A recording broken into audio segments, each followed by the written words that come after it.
La difficulté de ce débat par rapport aux deux autres, c'est que dans les deux autres, bien sûr, ils étaient 6, et on avait l'impression d'avoir un débat de super Premier ministre.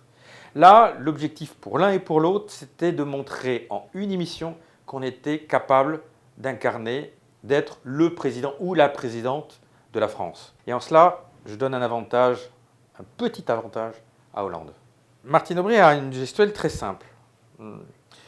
Quand elle est gênée, elle a ce geste-là. Elle a une gestuelle de vouloir expliquer, voilà, d'essayer de bien se faire comprendre. Et quand elle pense avoir bien fait comprendre, elle tranche. Hollande, c'est beaucoup plus rond comme gestuelle. C'est pas agressif. Au-delà de la gestuelle, il y a tout le corps qui joue. Hein. Donc, comme tout le monde le sait, c'est un homme qui aime faire rire, qui aime séduire, convaincre d'une manière décontractée. Évidemment, là, il est dans un autre registre, parce qu'il faut se présidentialiser. Donc, il ne peut pas jouer sur ce registre plutôt taquin. Moi, je dirais qu'on a toujours eu avec François des relations à la fois amicales et franches. Il faut éviter l'agressivité, parce que la télévision démultiplie l'agressivité.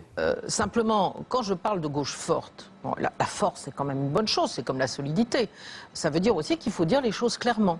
Et moi, je crois qu'aujourd'hui, ce n'est pas le débat qui est gênant entre nous, c'est le flou. Ces deux arguments de Martine Aubry ont déjà été éventés ces dernières semaines.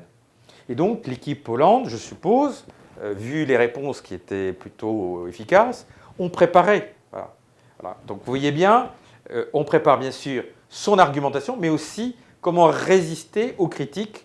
Il y en a eu peu, hein. Il y a eu quelques, c'était à fleur et moucheté, quelques répliques prévisibles de Martine Aubry.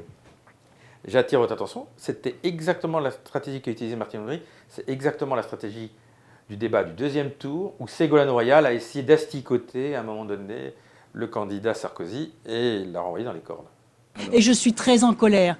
Et les parents et les familles qui vous entendent... Et les parents... Non, je ne me calmerai pas. Ne montrez pas du doigt avec cet index pointé. C'est un bon exercice pour le finaliste, quand il devra affronter, entre les deux tours, le candidat de la droite. Celle ou celui qui sera retenu à gauche, il devra affronter la mécanique, le stress, la dynamique d'une campagne, tout en essayant de se préserver, être à chaque instant très préparé. Voilà. Chaque débat compte beaucoup.